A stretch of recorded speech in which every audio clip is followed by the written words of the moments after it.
Buenos días, bienvenidos a la segunda sesión de ponencias del quinto Simposio Internacional de Formación de Educadores, del segundo Congreso Internacional de la Red de Departamentos de Ciencias Básicas y del quinto Encuentro de Ciencias Básicas. En nombre de las universidades aliadas, les damos una cordial bienvenida.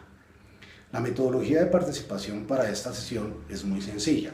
Todas nuestras ponencias tienen 10 minutos. Eso implica que dependiendo de la longitud del video, ustedes tendrán de 2 a 3 minutos para interactuar con los ponentes. Les pedimos el favor a nuestros ponentes que estén pendientes del chat y que respondan las preguntas a través de este medio. Si no es posible, les agradecemos compartir sus correos electrónicos y formular las preguntas para que sean respondidas por este medio. La Universidad Antonio Nariño, Uniagustiniana, la Universidad Católica de Colombia, la Universidad Santo Tomás, la Universidad de La Salle, la Red de Departamentos de Ciencias Básicas, la Universidad Nacional Abierta y a Distancia, la Universidad Sergio Arboleda, Unisan Gil y la Universidad Surcolombiana, agradecemos su participación y esperamos contar con ustedes en futuros eventos. Esperamos que este trabajo repercuta positivamente en sus procesos investigativos y en su labor docente. Una vez más, bienvenidos y muchas gracias.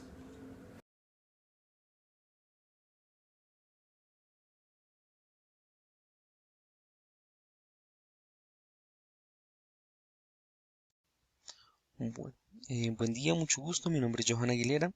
Vengo en representación de la Corporación Universitaria Iberoamericana en pro a la socialización de una investigación que lleva como título Secuencia didáctica para potenciar el aprendizaje en niños de segundo de primaria del Gimnasio Campestre de Guilford desde la virtualidad. Bueno, entonces teniendo en cuenta esto, esta investigación surge pues con tres conceptos principales o tres ejes principales en donde encontramos el aprendizaje, las TIC y la secuencia didáctica. Eh, para esto utilizamos pues unos autores principales que nos hacen una pequeña aclaración frente a los conceptos específicos. Frente al aprendizaje nos basamos en Scorza y Aradillas y en Janes, que a su vez se basó pues en Pozo y Moreneo para dar a entender un concepto fundamental frente a qué es el aprendizaje, teniendo en cuenta que este es el cambio de las representaciones mentales y que para poder llegar a ese cambio tenemos que atravesar unas fases importantes para que este aprendizaje sea interiorizado y pues cumpla con el objetivo que se tiene trazado. Para las TIC nos basamos en lo que menciona Arias, Aushai, Cruz y Pozo, en donde pues comentan que las TIC mejoran los procesos de alfabetización como instrumento de búsqueda de información. Por ello, pues utilizamos a la secuencia didáctica dentro de las TIC y como lo menciona Carmona, pues la secuencia didáctica es una serie de actividades articuladas entre sí que desarrollan una competencia específica del estudiante. En este caso, nos basamos principalmente en las áreas de matemáticas y español para realizar este proceso eh, y por ello, pues nos surge o nace la pregunta problema de cuáles son esos componentes que facilitan el diseño de una secuencia didáctica desde la virtualidad que potencie los procesos de aprendizaje en niños de segundo de primaria del Gimnasio Campestre de Guilford. El objetivo de esta investigación fue diseñar una secuencia que mediante la virtualidad potenciara esos procesos de aprendizaje en niños de segundo de primaria, específicamente en las áreas de matemáticas y español. Para esto, pues primero se hizo una caracterización de los estilos de aprendizaje, donde encontramos que pues los estudiantes son bastante visuales y auditivos para poder adquirir e interiorizar la información que están recibiendo. Por ello, pues la mayoría de estas actividades se basaron en este tipo de ejercicios que implementaran estas actividades a su vez. Luego de la caracterización se hizo pues la estructuración de la secuencia, teniendo en cuenta pues lo que se encontró de acuerdo a la caracterización para pues poder generar esa secuencia, ese paso a paso de actividades y que éstas pues llevaran a una validación, la cual se realiza por medio de unos conceptos de acuerdo a su aplicación, de acuerdo a la verificación por expertos Y teniendo en cuenta esto, pues hablamos que la metodología que se utilizó fue un experimento pedagógico cuantitativo, teniendo en cuenta pues las calificaciones de los estudiantes en los test que se realizaron. Se realizó un test inicial para hacer como una especie de valoración diagnóstica donde pudiéramos evidenciar en qué iban los estudiantes y de acuerdo a la aplicación de la secuencia hasta dónde pudieron llegar sí, con las temáticas específicas de las áreas que se trataran. Bueno, entonces, teniendo claro esto, se debe entender que se manejaron unos grupos de trabajo. Entonces, en los grupos de trabajo de los estudiantes encontramos segundo A, que fue el grupo experimental donde se aplicó la secuencia para ver pues la pertinencia de la misma, y segundo B, que fue el grupo de control donde no se aplicó la secuencia para poder comparar los resultados de la secuencia, o sea, si la secuencia fue óptima o cumplió con lo que se esperaba. Y dentro de la comunidad educativa encontramos también con el grupo de los docentes, que fueron quienes aplicaron la secuencia y los test iniciales y finales. Y los padres de familia, quienes realizaron el acompañamiento del proceso de ejecución y apoyo pues frente a lo necesario sin llegar a interrumpir pues que los estudiantes tuvieran su autonomía frente al desarrollo de las actividades propuestas. De acuerdo a esto encontramos unos resultados específicos donde pues vamos a hablar de que el color naranja en este caso sería el grupo experimental, o sea, segundo A, y el grupo control sería el amarillo, o sea, segundo B. Frente a matemáticas encontramos un avance significativo frente al reconocimiento de los números, en este caso hasta el 15.000, y el manejo de las sumas llevando y las restas. Encontramos que las calificaciones que obtuvimos frente a los procesos superan el 4 en ambos ítems, mientras que eso teniendo en el grupo experimental, mientras que en el grupo de control, pues estuvieron entre el 3 y el 4, entre el 3 y el 3,6 aproximadamente. Mientras que pues se encontró que el grupo experimental tuvo un avance significativo en dicho proceso. Eso frente a matemáticas. Frente a español encontramos que la comprensión lectora y la producción textual también tuvieron un impacto, tuvieron un impacto significativo después de la aplicación de la secuencia. Se encontró que la comprensión lectora de los estudiantes del grupo experimental fue potenciada, se favoreció dicho proceso, al igual que la producción textual. Entonces se encontró que en los estudiantes, tanto en matemáticas como en español, tuvieron un avance de aproximadamente el 15% por encima frente a sus otros compañeros a los que no se les aplicó pues la secuencia didáctica. Esto pues está próximo, se podría verificar en otras instituciones, teniendo en cuenta pues los contextos en los que se puede desarrollar. Sin embargo, estos fueron pues los resultados que se encontraron en la institución educativa donde se generó dicho proyecto. Entonces agradezco la atención prestada, cualquier inquietud, cualquier duda, estoy completamente atento a poder resolverla. Recuerden, pues aquí van a encontrar mi correo de contacto en caso de que les pueda colaborar con cualquier cosa. Muchas gracias y espero estén muy bien. Hasta una próxima ocasión.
Laboratorio experimental práctico multisensorial.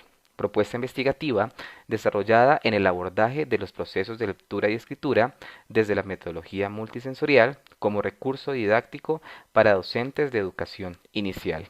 Propuesta investigativa desarrollada por Carlos Mauricio Sánchez Romero, Lady Viviana Sánchez Romero y Soleil Franco González. Maestría en dificultades del aprendizaje de la Universidad Cooperativa de Colombia. Estrategia metodológica desarrollada a través de la metodología multisensorial, la cual comprende el funcionamiento cognoscitivo de los sentidos, puesto que son el medio por el cual obtenemos información. Ellos nos dicen lo que sabemos acerca del mundo que nos rodea y constituyen la base para el desarrollo del pensamiento abstracto. Tipo de investigación, una investigación con enfoque cualitativo a través de la investigación-acción. En el desarrollo particular de esta propuesta investigativa tuvimos en cuenta datos generales de los docentes, su perfil académico y profesional, su práctica pedagógica, enseñanza de estrategias alternativas, visión de su experiencia docente, al igual que las categorías emergentes subyacentes en el concepto pedagógico. Las fases de aplicación corresponden a fases de aplicación de una metodología multisensorial. En el primer grupo de desarrollo trabajamos poniendo a prueba los sentidos. En la segunda fase, experiencias. En la tercera, conceptos de aprendizaje. Cuarta, transformando tu práctica. Y en la quinta, desarrollando prácticas multisensoriales, manos a la obra.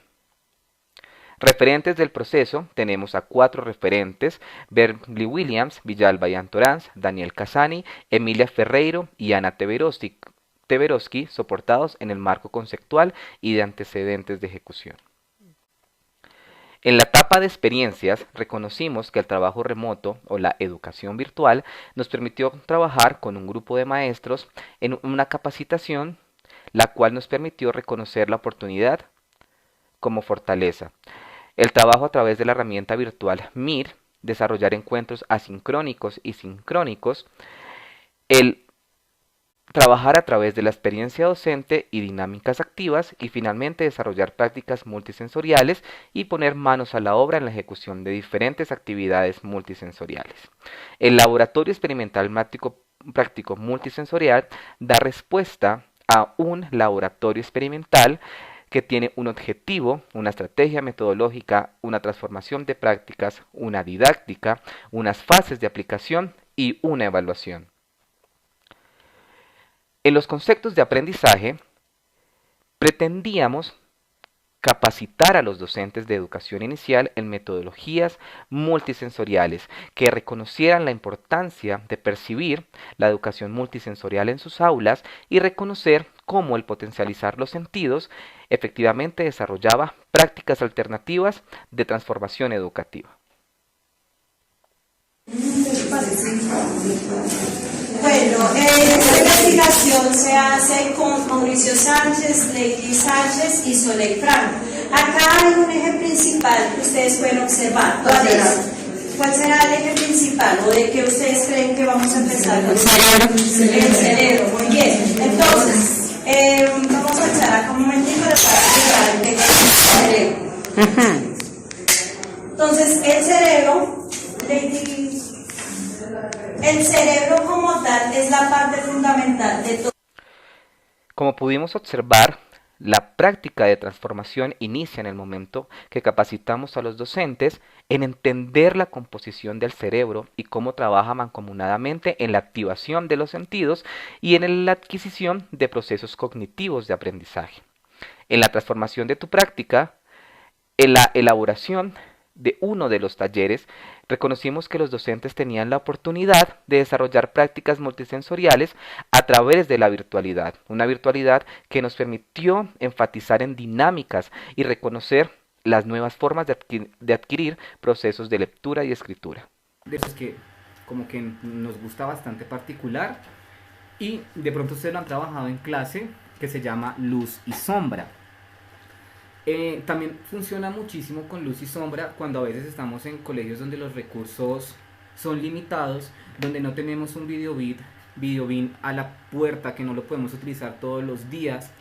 Es un recurso bastante sencillo y que el niño puede llevárselo a su casa, puede transportar como su elemento tecnológico en este sentido. Les voy a hacer un ejemplo. Para esto necesitamos espacios en ocasiones oscuros. Entonces yo voy a intentar oscurecer un poco aquí donde nos encontramos para que logramos ver la dinámica. ¿Qué se necesita? Yo voy a utilizar mi celular y una linterna. Hay como un televisor en este caso. Tenemos unas fichas con material bibliográfico que vamos a hacer en este ejemplo. En este primer acercamiento o en esta propuesta investigativa, reconocíamos cómo los docentes estaban prestos para el trabajo, se desarrollaron prácticas innovadoras a través de la metodología multisensorial y compartimos con ustedes el link que pueden encontrar en la plataforma de YouTube con toda la actividad didáctica y con toda la secuencia didáctica que desarrollamos. Ya en desarrollando prácticas multisensoriales o manos a la obra, podemos observar el siguiente acercamiento que tuvimos con los docentes. Listo, nuevamente bienvenidos. Recordemos que hoy vamos a trabajar el sentido auditivo como parte primordial del aprendizaje o de la metodología multisensorial. Creo que ya el internet nos está funcionando un poco más, entonces ahora sí los invito a todos a que tengamos nuestros ojos completamente cubiertos para que no hagamos un poco de trampa y miremos lo que va a aparecer en la pantalla. Entonces, como vemos en este desarrollo de prácticas multisensoriales, los docentes en esta ocasión cubrieron sus ojos para potencializar el sentido auditivo. Finalmente podemos reconocer que transformar las dinámicas de ejecución en las aulas de clase es posible, puesto que nuestros alumnos y las aulas son un cofre del tesoro. Podemos crear planeaciones de clase motivadoras a través de la estimulación de los sentidos. La innovación requiere capacitación y el laboratorio práctico experimental es una vía de aproximación. Los docentes reciben una copia del material ejecutado, reconocen prácticas innovadoras y alternativas desde ciclos iniciales. Los laboratorios multisensoriales son una vía alterna en la ejecución de las actividades del aula, al igual que es una propuesta pedagógica que no es más que el anclaje y la visión de transformación educativa. Gracias.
Estimados presentes, Mi nombre es Javier Taipe y el día de hoy les voy a presentar nuestro proyecto educativo denominado Proyecto TEC, Tecnología para Educadores y la Comunidad.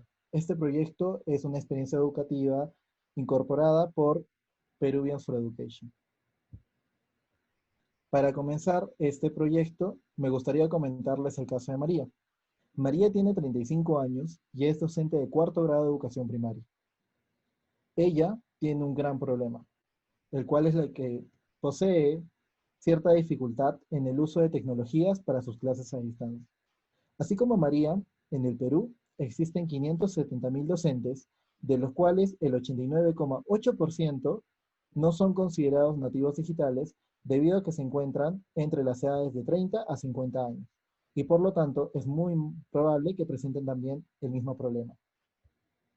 Frente a esta problemática, hemos ideado la siguiente propuesta, el cual es un programa de acompañamiento pedagógico y psicológico a docentes de educación básica regular para el fortalecimiento de sus habilidades digitales en relación al uso pedagógico de las TIC para las clases no presenciales. ¿Y cómo logramos esto? Nosotros nos hemos propuesto el objetivo de fortalecer las competencias digitales de los docentes de educación básica regular a través de un acompañamiento pedagógico para la educación no presencial. Dentro de la metodología de trabajo nos hemos propuesto las siguientes acciones en las dos versiones del proyecto que hemos implementado. Las acciones comprenden, en primer lugar, la consolidación de un equipo voluntario. En la primera edición contamos con 14 voluntarios y en la segunda edición contamos con 60 voluntarios, que nos ayudaron en el proceso del asesoramiento personalizado a cada docente. Para la convocatoria de los docentes, en nuestra primera edición, contamos con 34 docentes de 3 colegios de Lima Metropolitana. En la segunda edición, contamos con la participación de más de 107 docentes de diferentes regiones del Perú. Asimismo, hemos brindado sesiones de tutoría y acompañamiento personalizado y grupal a través de la creación de recursos e instructivos y también del desarrollo de sesiones grupales para fortalecer las competencias emocionales de los docentes. Y hemos incorporado e implementado una plataforma de recursos utilizando la plataforma de Google Classroom, donde almacenaba webinars, videos e instructivos, donde los docentes podían autoinstruirse para el uso pedagógico de las TIC. Para este proyecto, nosotros hemos conformado diferentes grupos de trabajo. Estos grupos de trabajo estaban conformados por un monitor pedagógico, un coordinador del área de psicología, un asesor de un grupo, otro asesor del segundo grupo y un tutor. Ambos asesores trabajaban con un total de 6 docentes y la idea es que pudieran compartir sus experiencias y socializar cómo iban desarrollando su proceso de aprendizaje y de adecuación a las TIC. Dentro de las funciones de nuestro equipo voluntario, podemos mencionar las siguientes. Los asesores eran aquellas personas que acompañaban el aprendizaje de las herramientas digitales a los docentes de forma personalizada. Es decir, brindaban talleres personales en la frecuencia de una vez por semana a los docentes de su grupo. Y con respecto a los tutores, realizaban el acompañamiento psicológico y de contención emocional, desarrollando sesiones grupales e intervenciones personalizadas. El grupo TEC trabajó con 74 voluntarios en ambas ediciones, de las carreras de Educación, Psicología, Derecho, Gestión Pública, Administración, Arqueología, Bibliotecología, Comunicación Social e Ingeniería Electrónica. Y pudimos expandirnos a las regiones de Lima, Puno, Arequipa, Piura, Cusco e Ica, entre otros. En relación a los docentes con los que hemos trabajado, podemos hacer mención que hemos tenido un alcance de 141 docentes de educación básica regular, los cuales comprenden los niveles de inicial, primaria y secundaria, trabajando con profesores de las regiones de Lima, Puno, Arequipa, Piura, Cusco, Tacna, Ayacucho, entre otros. Ahora, ¿cómo han mejorado los resultados de aprendizaje de los estudiantes? Nosotros consideramos que a partir de la implementación de este programa, el cual se componía del acompañamiento y de la retroalimentación de los productos de los docentes, se ha previsto la creación de recursos educativos que estos pueden aplicarse en sus aulas. Además, es muy importante mencionar que el uso de recursos digitales en una modalidad de educación no presencial ya no solamente es un complemento de la educación, sino se configura como un medio fundamental para asegurar la calidad de los aprendizajes.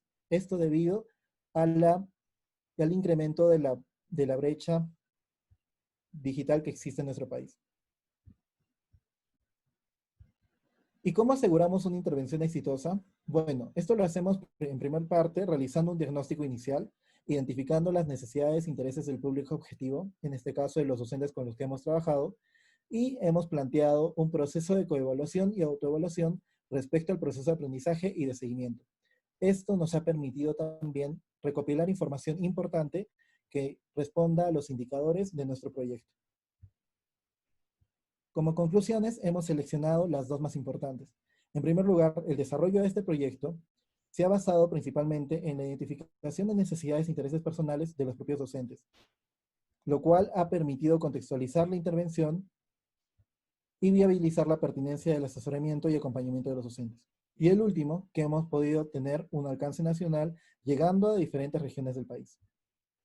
Nuestros proyectos futuros también incluyen el apoyo a la formación continua del profesorado con diferentes organizaciones sociales. El equipo está compuesto por estudiantes de la Facultad de Educación PUC, de la Facultad de Psicología PUC y nuestra asesora también de la misma universidad. Esta es nuestra organización y también los invitamos a seguirnos por nuestras redes de Facebook, Instagram, LinkedIn y YouTube. Muchas gracias.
amables asistentes del Congreso CIFORET, este video es para mostrar la propuesta de ponencia para el proyecto de educación en el síndrome de Burnout durante la pandemia de COVID-19. El autor principal de este proyecto es Andrés Felipe Salazar, estudiante de noveno semestre de medicina, conjunto con las coautoras que somos Mariana Sánchez y yo, Carolina Alcalá, junto con nuestra tutora metodológica, la doctora Magali Escobar. Todos nos encontramos asociados a la Universidad Antonio Nariño. De antemano quisiéramos agradecer la participación y empezar hablando acerca del síndrome de burnout. Como tal, el objetivo de nuestro proyecto es generar educación por medios tecnológicos durante esta pandemia, durante la virtualidad, acerca del tema del síndrome del burnout, enfermedad que nos compete a todos.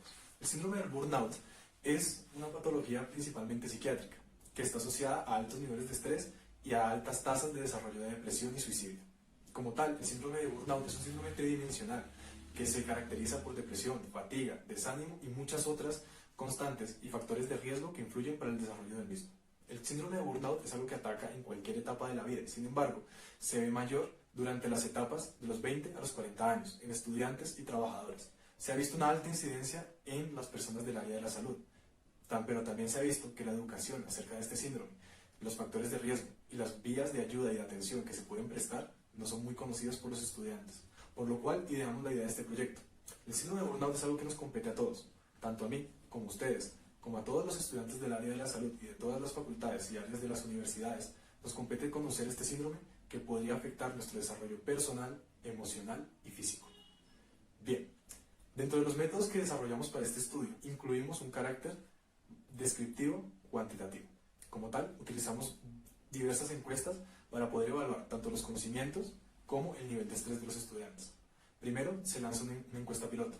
Dicha encuesta se realizará en una población de 25 estudiantes del área de la salud, la cual tendrá como objetivo observar cuáles son las características, opiniones que podemos obtener acerca de los conocimientos y aspectos básicos del síndrome del burnout. También, de igual manera, se lanzará una encuesta piloto acerca de cuál es el nivel de estrés o cuál es el estrés que perciben cada uno de nuestros estudiantes del área de la salud. Esta se realizará por medio de la encuesta de estrés percibido número 10, la cual ya se aprobó en Colombia en estudiantes del área de la salud y se ha visto que tiene un buen rendimiento acerca de la dimensión del estrés dentro del síndrome del burnout. Como tal, esta también analiza dos dimensiones asociadas al estrés: el estrés emocional de los participantes que relacionan la encuesta y también evalúa la capacidad de los mismos para afrontar problemas y situaciones difíciles a lo largo de su vida. Bien, después de ello, lo que se planea hacer es utilizar infografías, medios audiovisuales, pósters, por medio virtual, que durante la pandemia les servirán a cada uno de los participantes para llegar a comprender un poco mejor el síndrome de burnout y los factores de riesgo, así como las líneas de atención a los cuales pueden acudir para pedir ayuda, tanto emocional como de salud mental, líneas que han sido creadas por el Ministerio de Salud. Bien, como tal, dentro de los resultados del estudio, evaluaremos cuál ha sido el aprovechamiento de dichas encuestas y de dichos datos por parte de los participantes. Si la información que dimos fue de utilidad para poder ayudar a hacer promoción y prevención dentro del síndrome de burnout. Dentro de los resultados que se plantean para este proyecto, como se mencionó, realizamos una encuesta piloto en 29 pacientes, estudiantes del área de la salud de la Universidad Antonio Nariño, de los cuales se aplicó la escala de estrés percibido, la EEP-10, que evalúa dos dimensiones. Uno es la dimensión de estrés general y la otra es la dimensión de dificultad de afrontamiento a situaciones. Para la dimensión de estrés general, nosotros la evaluamos por medio de las preguntas 1, 2, 3, 6, 9 y 10. Y la dimensión de dificultad de afrontamiento a situaciones la evaluamos por las preguntas 4, 5, 7 y 8.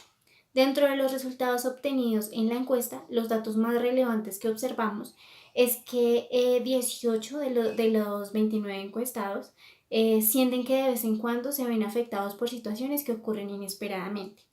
19 de nuestros encuestados con mucha frecuencia se sienten incapaces de controlar su vida, su propia vida. 16 de los encuestados sienten que con frecuencia tienen las cosas bajo control. Sin embargo, ellos expresan que el estrés puede afectar estas situaciones.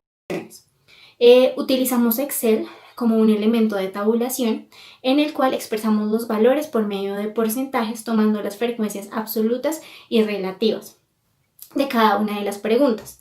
La primera dimensión, que es de estrés general, corresponde al 60% de la encuesta, mientras que la dificultad de afrontamiento de situaciones corresponde al 40% de la encuesta. Pero en estos resultados obtenidos encontramos que el 45.86% de nuestros pacientes encuestados del área de la salud posee diestrés general, ya que tomamos los valores 3, 4 y 5 como los valores máximos que presentan un riesgo para tener diestrés general. Y el 45% de nuestros encuestados están dentro de estos valores. También el 12.06 tiene dificultades para afrontar situaciones. Sin embargo, como lo mencionamos anteriormente, los pacientes, incluso aquellos que pueden afrontar las situaciones, se encuentran, muchos de ellos, bajo situaciones de estados de estrés. Lo cual, dentro de la población general en la encuesta piloto, encontramos que tienen un riesgo moderado de alto estrés general, que como sabemos, el estrés posteriormente puede desencadenar o el síndrome de burnout. También se notó que muchos de ellos, en el 58% de los casos, tienen una alta tasa de dificultad para afrontar situaciones súbitas o que se salen fuera de su control. Como tal, el síndrome de burnout es una patología asociada a la salud mental, la cual puede ser prevenida en nuestra sociedad y necesita atención urgente, dado que cada uno de nosotros somos partícipes de la salud mental y de la salud colectiva en nuestra sociedad. La importancia como tal del proyecto es que estamos generando nuevas alternativas, nuevas tecnologías y nuevas infografías acerca del entorno de la salud mental, ayudando a nuestros jóvenes, a nuestros estudiantes, principalmente del área de la salud, a que los mecanismos del estrés, los factores de riesgo, puedan ser reconocidos y puedan ser abordados a tiempo, para que asimismo nosotros seamos gestores de la salud mental de nuestra población. Muchísimas gracias.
En la actualidad es inevitable ignorar los cambios metodológicos y físicos que ha tenido la educación.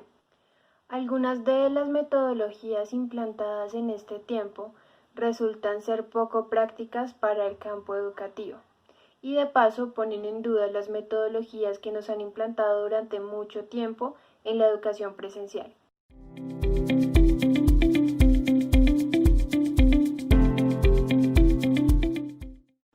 La materia comunicación educativa tiene un abordaje teórico que inicia con la comprensión del concepto educación bancaria propuesto por Paulo Freire en el año 1985.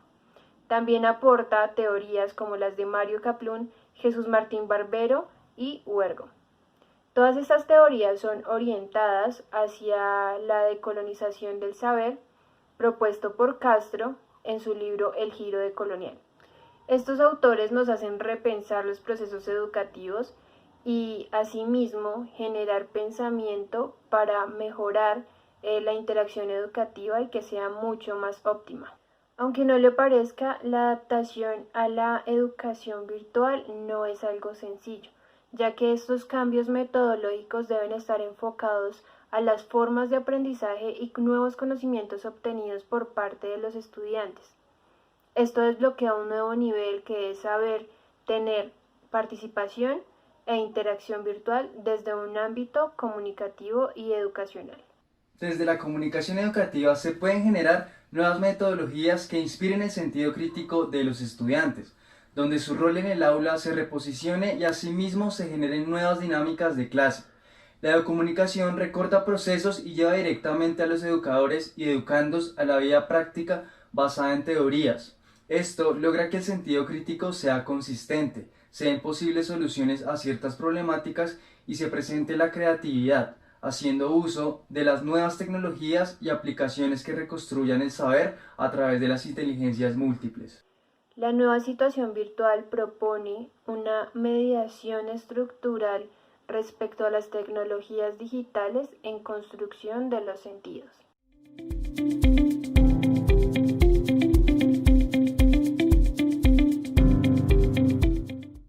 A continuación se presentará una pequeña muestra de la experiencia que viven todavía los estudiantes de séptimo semestre de la Facultad de Comunicación Social y Periodismo en la clase de Comunicación Educativa. Allí se pueden evidenciar distintas metodologías de clase, pero en especial la de modificación de roles o intercambio de roles en el aula.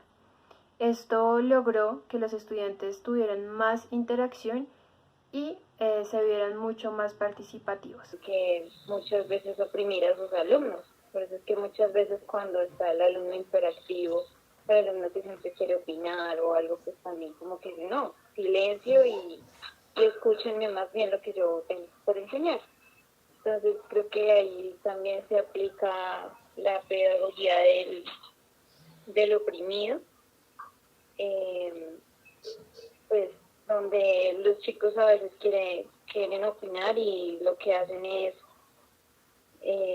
como frenarlos de una y empiezan como en el tema de la... Entonces, ¿qué hacemos nosotros? Darles la herramienta y optimizar ese recurso propio de liderazgo que tienen todas las personas para ayudarlos a corregir y que más adelante las personas que vienen acá a público sean ejemplo para la sociedad. Entonces es algo que nos une como ciudadanía en torno al territorio y con la idea de cambiar y transformar cada cosa que hacemos. Más o menos es público. Y bueno, ahorita estamos trabajando un tema gigante que es el río Bogotá.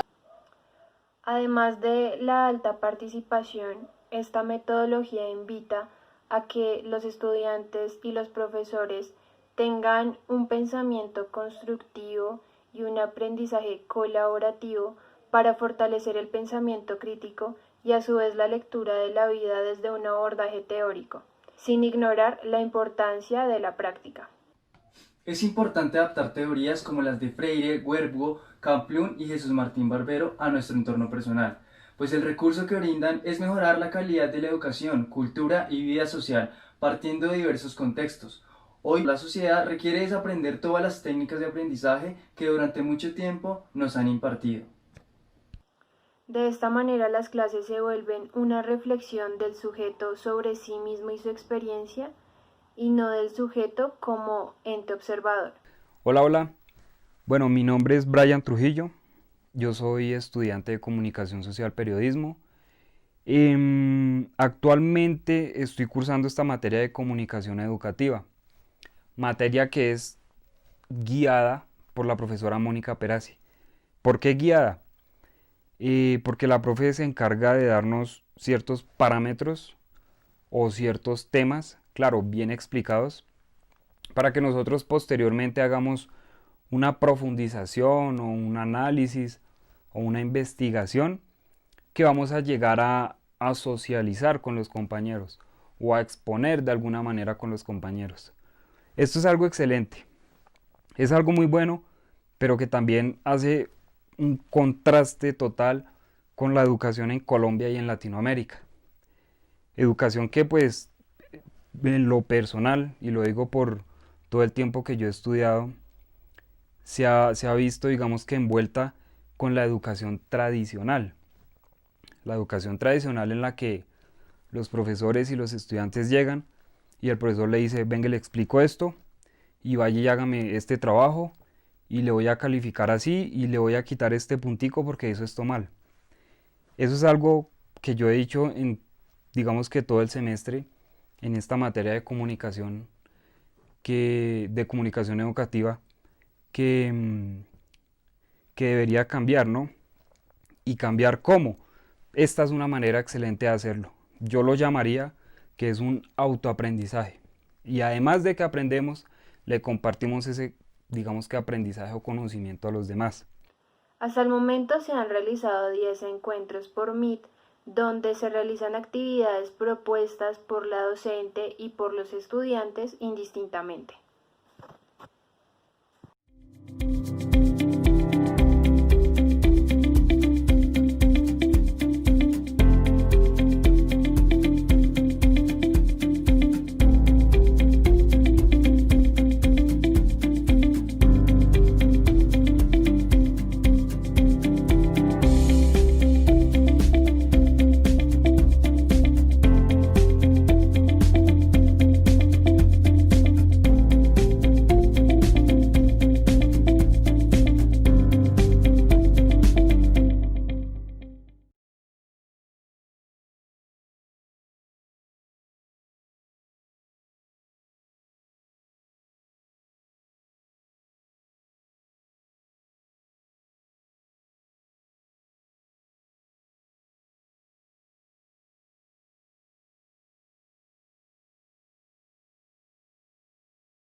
Hola, ¿qué tal? Un saludo muy especial a todas las universidades y los grupos que convocan este evento, agradecerles por permitirnos participar en este evento académico tan importante y por supuesto un saludo también especial a todas las personas asistentes a este espacio de crecimiento, de innovación y de aprendizaje con respecto a experiencias, investigación e innovación educativa. Mi nombre es Jairo Andrés Camacho Méndez, soy licenciado en Humanidades con énfasis en lengua castellana de la Universidad Surcolombiana, especialista en didáctica de la lectura y la escritura con énfasis en literatura de la Universidad San Buenaventura de Bogotá y magíster en evaluación y aseguramiento de la calidad de la educación de la Universidad Externado de Colombia.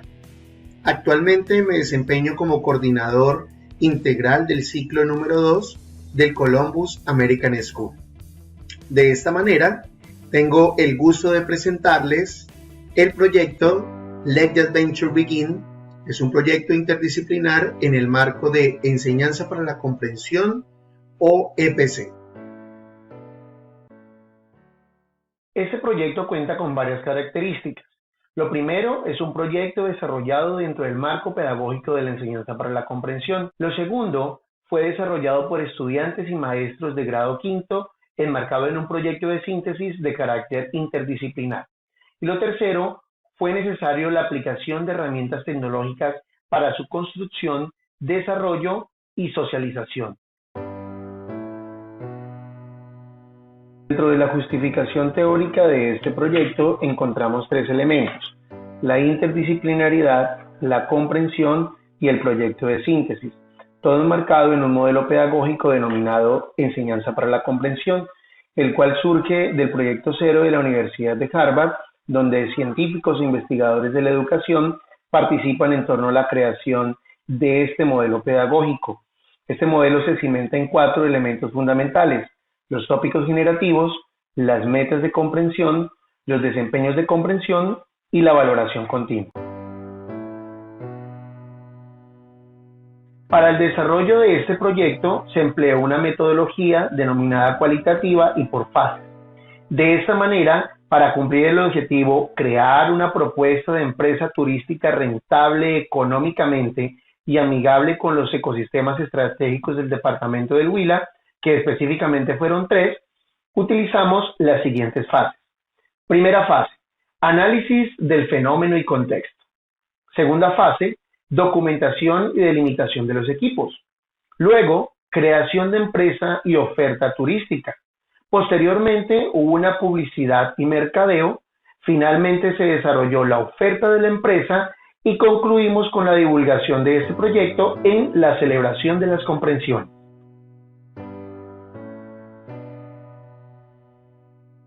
En el apartado de resultados y discusión encontramos 1. Nuestro propósito, nuestro objetivo, que era la creación de una empresa, una propuesta de empresa turística rentable económicamente y amigable con los ecosistemas estratégicos definidos por los estudiantes. 2. El fenómeno a estudiar se logró delimitar gracias a algunas preguntas generadoras, que son preguntas de metacognición que se hacen los niños a partir de los diferentes diálogos de clase.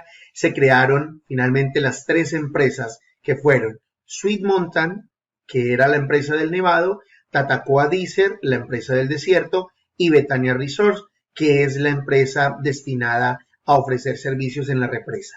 Cada propuesta contó con su plan de negocios, una propuesta turística, una publicidad, una estructura corporativa y un presupuesto.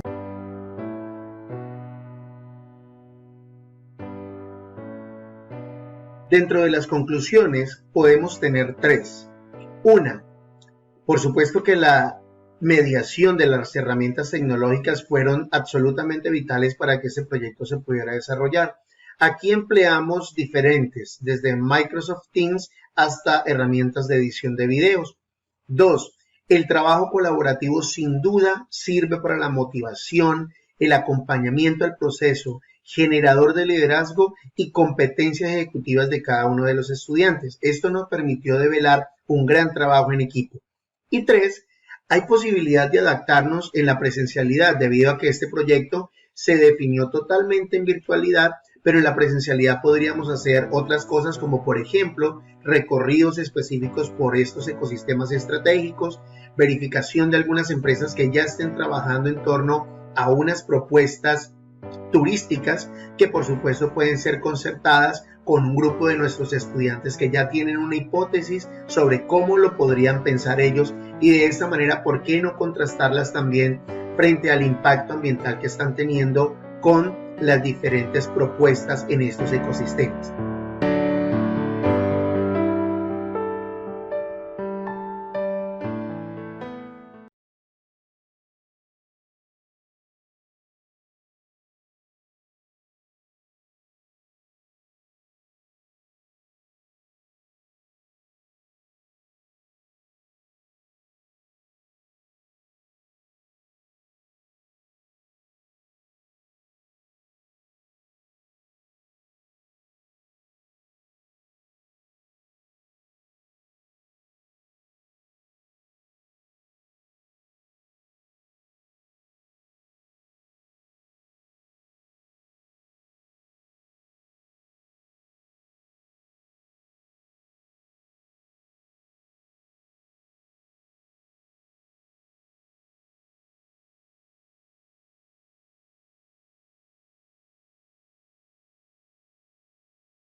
Con el cordial saludo les habla Albein Neira, estudiante de maestría. Me permito compartir con ustedes los componentes del proyecto, una propuesta desde el pensamiento aleatorio para fortalecer el conocimiento del contenido en docentes de educación preescolar y básica primaria.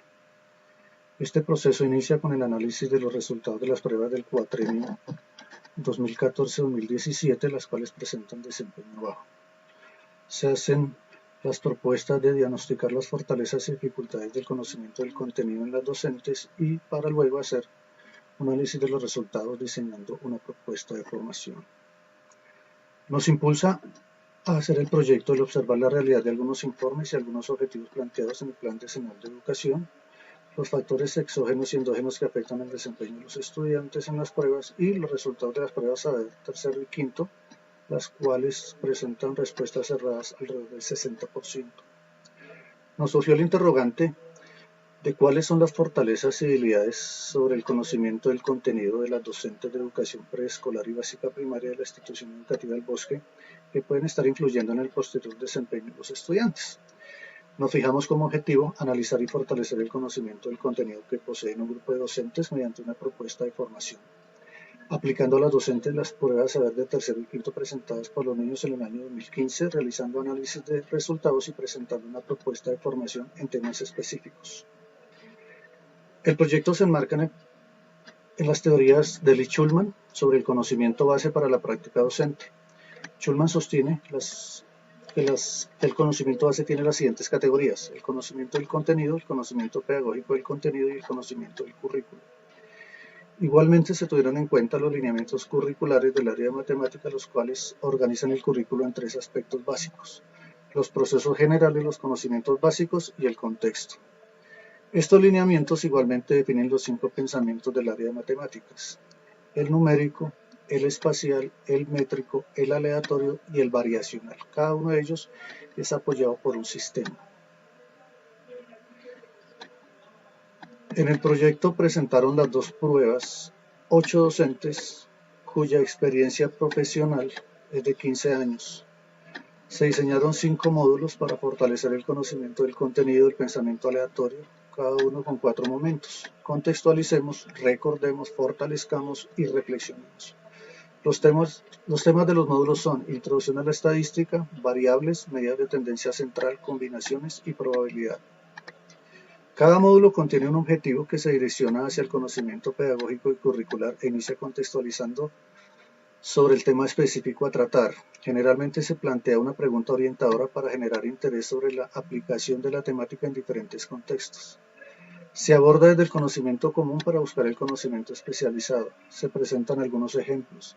Se proponen algunos contextos como el escolar, el familiar y el social, buscando la aplicabilidad de los conceptos estadísticos en el entorno. El segundo momento es recordemos, en el cual se exponen algunos conceptos y procedimientos con sus respectivos ejemplos explicados. Lo anterior para fortalecer el conocimiento de contenido. Se proponen algunos videos para profundizar o afianzar el conocimiento adquirido. El tercer momento es fortalezcamos, ampliación de concepto y procesos mediante situaciones problemáticas abordadas desde el conocimiento pedagógico y curricular. Se cita un estándar y se enfrenta al docente con algunas situaciones hipotéticas para ser solucionadas pedagógicamente. El cuarto momento es reflexionemos, en el cual se hace retroalimentación y una síntesis de la aprehensión de nuevos conocimientos. ¿Cómo iniciamos y cómo estamos con respecto al tema expuesto?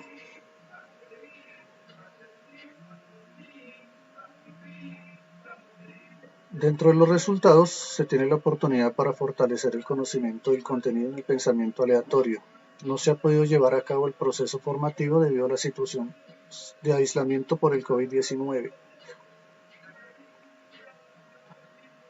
Se puede concluir que el trabajo responde a la necesidad de fortalecimiento del conocimiento del contenido, específicamente del pensamiento aleatorio, para las docentes de preescolar y primaria.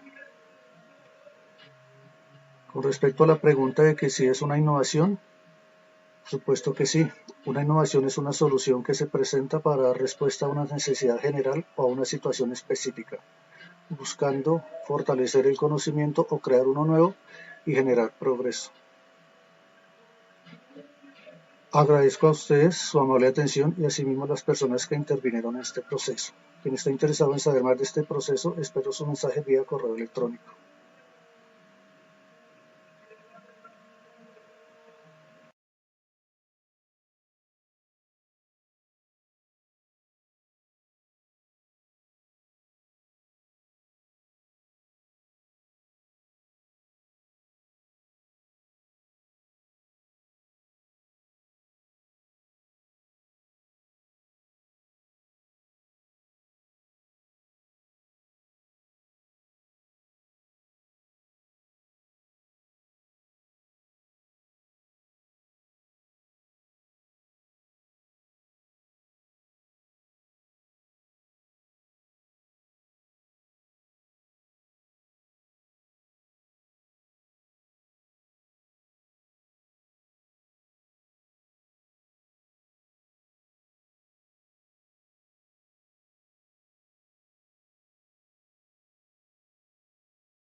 Hola, buen día. Mi nombre es Elena Ponce Martínez. Soy profesora del programa de Comunicación Social Periodismo en la Corporación Universitaria Minuto de Dios.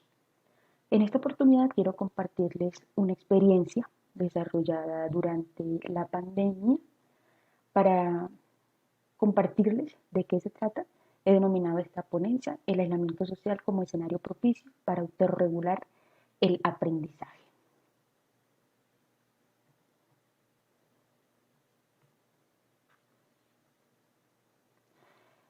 Como para todos es muy bien conocido, este aislamiento social nos cambió la vida completamente. Por supuesto, la educación no fue la excepción y tuvimos que irnos a las casas a cuidarnos. En esa tarea tuvimos que finalizar el semestre, darle continuidad a las clases, cambiar nuestra forma de evaluar, motivar al estudiante. Todo esto pues mediado por una pantalla.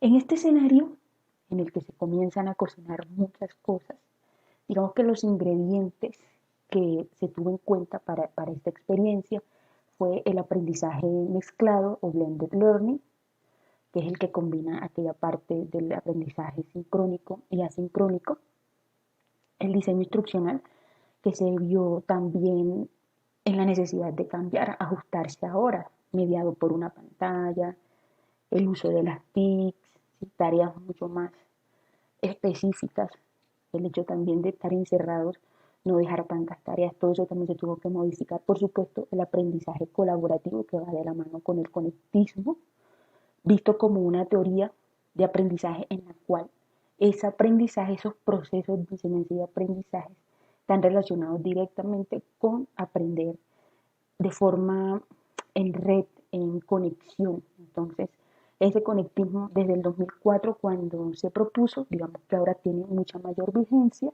y por supuesto en este desarrollo de esta experiencia nos encontramos con la metacognición, ese ejercicio de también hacernos conscientes, pasar a un proceso muy activo, el aprendizaje. Entonces, ¿cómo hicimos esta reflexión que nos condujo a analizar este escenario dentro del cual se suscita la autorregulación del aprendizaje? Entonces, utilizamos una metodología mixta de enfoque secuencial explicativo, en la cual estas dos fases, una cuantitativa y la segunda cualitativa. En esa primera fase se aplicó el instrumento, estrategias, motivaciones de aprendizaje, con el cual se indagó cuáles son esas estrategias de autorregulación que particularmente el grupo de estudiantes de primer semestre de comunicación social, en ese momento pues eran 11 estudiantes, cuáles eran esas estrategias que utilizaban diariamente para aprender, y la segunda fase, que fue la cualitativa, surgió de los resultados dados en la fase anterior. Entonces, a partir de esos resultados se desarrollaron 4 actividades, entre las cuales se encontraban elevator pitch, que son unas grabaciones de discursos frente a la cámara, podcast, que son también unas piezas sonoras, ensayos y foros en el aula virtual. Entonces, cuando los estudiantes hacían cada una de estas actividades, debían entregar en el aula virtual un texto corto en los cuales reflexionaban sobre cómo les había ido con esa tarea, con la elaboración, si habían tenido algún tipo de dificultad y al mismo tiempo cómo lo mejorarían. Entonces, a partir de los datos cuantitativos se pasó a la fase cualitativa. ¿Cuáles fueron esos resultados? Entonces, del instrumento se encontró que lo que fue el pensamiento crítico y la organización como estrategias están muy dados con la media, es decir, el estudiante no presenta un desempeño muy significativo en el uso de estas estrategias. Caso contrario, por ejemplo, con la regulación de la metacognición, y después de esa que estuvo a la más alta seguía la estrategia de elaboración, ensayo. Entonces, específicamente estas 4 estrategias tienen un comportamiento bastante diferente. Como mencionaba anteriormente, lo que permitieron estos resultados fue pasar a la fase cualitativa. Entonces, en esa fase cualitativa, lo que se hizo fue analizar lo que el estudiante reflexionó en ese ejercicio de la metacognición. ¿Con qué nos encontramos aquí? Dificultades con dedicación de tiempo, dificultades con la comprensión de lecturas, dificultades con búsqueda de información. Entonces, en este cuadrito están contemplados esas categorías de las cuales salieron de la fase cualitativa. Ahora bien, cuando combinamos esos 2 resultados, ¿qué nos encontramos? Nos encontramos que nuestros estudiantes A partir de este ejercicio de la metacognición, busca como una forma de mejorar su aprendizaje, que es más consciente que debe dedicarle mayor tiempo a la búsqueda de información para comprender lecturas. 2. De este resultado también la comprensión de lectura debe ir arraigada a fortalecer el acceso a la información, a esa mejorar esa búsqueda en internet, tener en cuenta cuáles son los portales que tienen mejor información, cómo buscar en bases de datos. Eso es un ejercicio pues que ya al volverlo consciente facilita mucho más estrategias de aprendizaje. Asimismo, importante también que sale como conclusión de esto la organización del tiempo para dar con las tareas académicas y de la casa.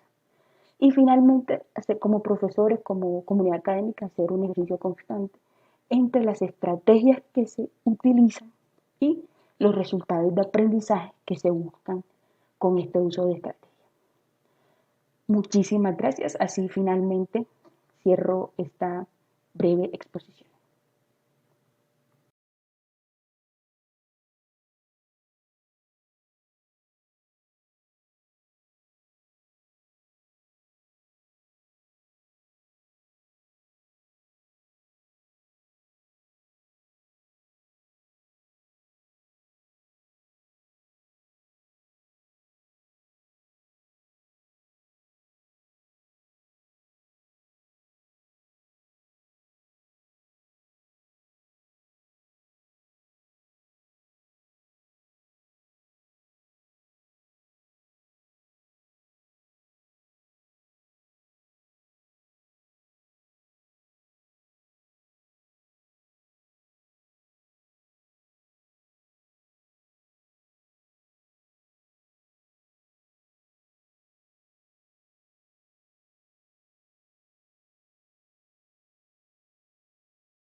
Un cordial saludo para todos los presentes. Mi nombre es Julio Ramírez Chuachi, estudiante de la Maestría en Educación de la Universidad Antonio Nariño.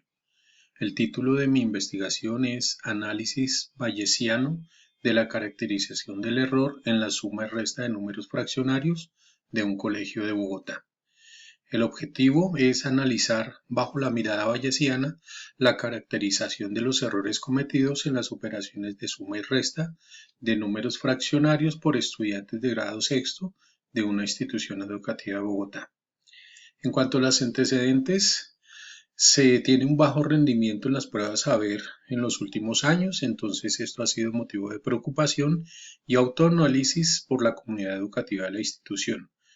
Se escogió como tema de estudio el error, específicamente la suma de fraccionarios, debido a que es un tema básico y se presenta en diferentes niveles del aprendizaje. Han sido múltiples los estudios que se enfocan en el error.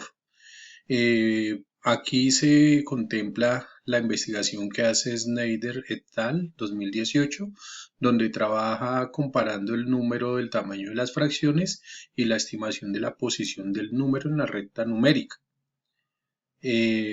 buscando determinar dónde se origina el error al trabajar con este tipo de números. Nosotros encontramos la propuesta de González del Olmo 2015 para trabajar la caracterización del error con 4 tipos, que son G1, errores por descuido o distracción, G2, errores por desconocimiento de la respuesta, G3, por defectos en la comprensión del concepto, G4, aplicación sistemática de procedimientos erróneos. En cuanto a la metodología, el enfoque es un diseño cuantitativo. Se aplica el análisis bayesiano teniendo en cuenta las características demográficas. La población es una muestra no probabilística intencionada de 23 estudiantes de grado sexto, entre 11 y 14 años tienen los niños con los que se trabajó. Se aplicó un instrumento de 10 preguntas, el cual fue validado por expertos, y además la información se recopila en una matriz con los datos demográficos y la clasificación propuesta por González del Olmo. Los resultados. Se encontraron 296 errores, de los cuales G1 el 18%, G2 el 25%, G3 el 11% y G4 el 46%. Aquí miramos que el error más frecuente es en cuanto a los procesos erróneos que tienen que ver con el algoritmo, y en el G2 es la simplificación. El G2 y el G4, el 100% de los estudiantes cometieron el error. Los ejercicios que ayudan en el peso de ese error fueron los ejercicios 4 y 5. Aquí en esta matriz de confusión vemos que el G4 se confirma que es el que más, en el que más error cometen los estudiantes. En cuanto al aplicar la probabilidad bayesiana por género, se ve que el género femenino es el que más probabilidad tiene de cometer error. Las conclusiones. La clasificación de errores se encontró que la propuesta más acertada es la de González del Olmo, que fue la que se utilizó. El análisis bayesiano permite ver si las características demográficas afectan o no los resultados. Aquí ya se encontró pues que por género la probabilidad del error es mayor en el género femenino, 6 puntos, es mayor en 6 puntos que la del género masculino. Frente a los ejercicios de clasificación de González del Olmo y los acá encontrados son similares, por olvido o aparición de términos, por confusión en la operación, por intuición o invención de las respuestas. En lo que respecta al tipo de ejercicios similares en ambas investigaciones. Particularmente, aquí se demuestra que un problema esencial para la construcción del pensamiento matemático debe ser abordado en el aula, porque los estudiantes automatizan los procedimientos erróneos, los cuales les impide detectar sus verdaderos problemas.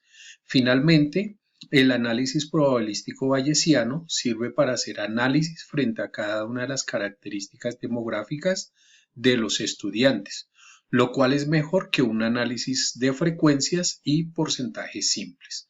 Muchas gracias por su atención y cualquier pregunta con mucho gusto la estaré atendiendo.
Un saludo especial a todas las personas que me acompañan en este momento. Mi nombre es Gina Cristina Gutiérrez Sánchez.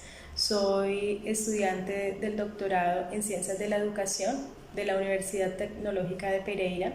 A continuación quiero compartir con ustedes mi experiencia investigativa titulada Vigencia de la didáctica no parametral a la educación colombiana, pero primeramente quiero dar las gracias a todos los organizadores del Simposio Internacional de Formación de Educadores SIFORED por permitirme participar de este evento.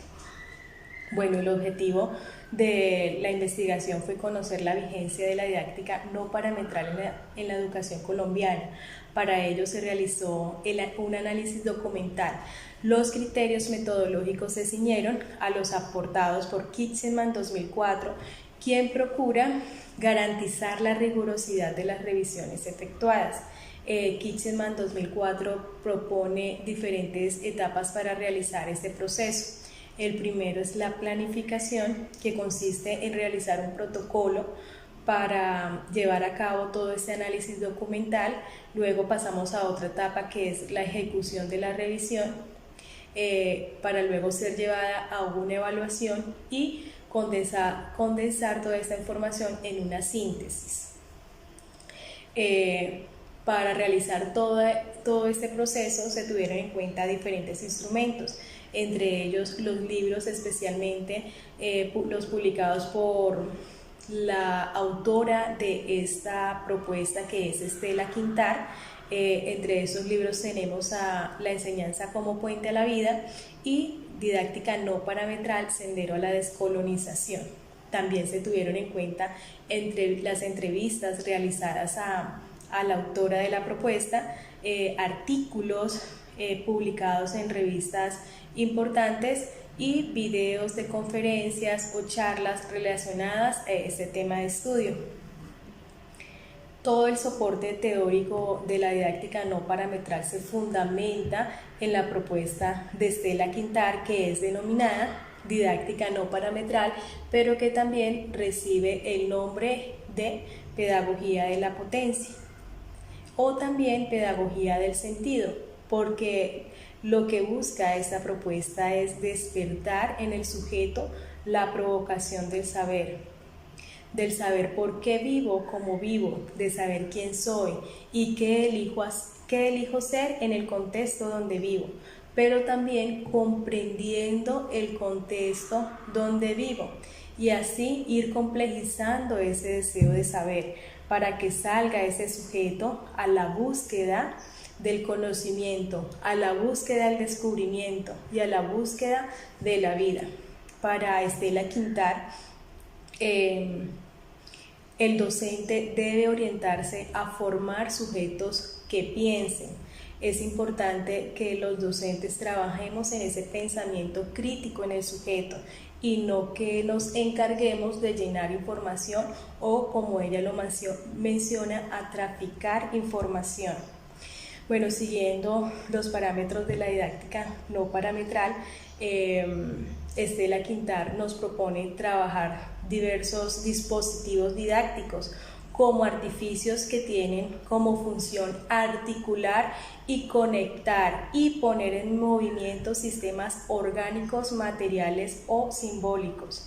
También nos propone los círculos de reflexión, que consiste en hacer una escena con todas las preocupaciones de la realidad de todos los sujetos. Otro dispositivo es la resonancia didáctica, que forma parte de la metodología de los círculos de reflexión, donde se toma importancia la subjetividad de cada individuo, viendo al otro como alguien con quien se puede aprender. La didactobiografía como espacio donde cada uno narra desde diferentes maneras su propia historia, vinculada a una problemática o cuestión que se desee abordar.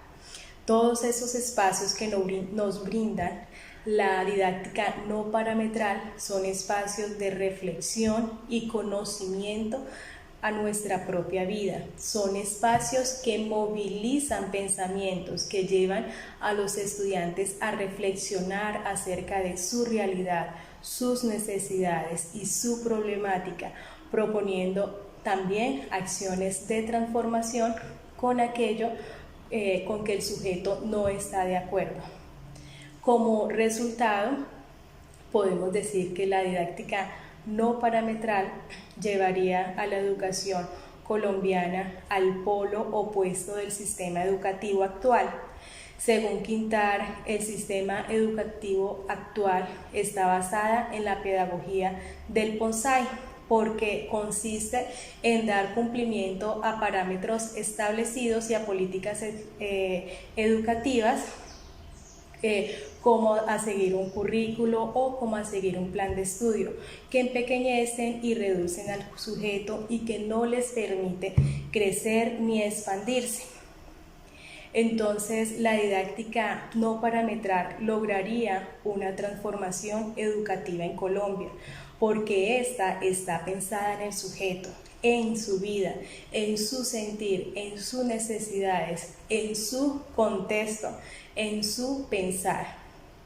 Entonces, para concluir, podemos decir que aplicar la didáctica no parametral a la educación colombiana es pertinente, porque es una propuesta vigente que transforma la educación actual de la educación colombiana, partiendo de la reivindicación del sujeto como eje central del proceso de aprendizaje en el ejercicio docente, valorando el contexto histórico de cada uno de los sujetos inmersos en el aula de clase. Para finalizar, quiero agradecer a todos los organizadores, a todas las personas que me acompañan en este momento. Espero haber aportado reflexiones a nuestra práctica pedagógica. Muchas gracias.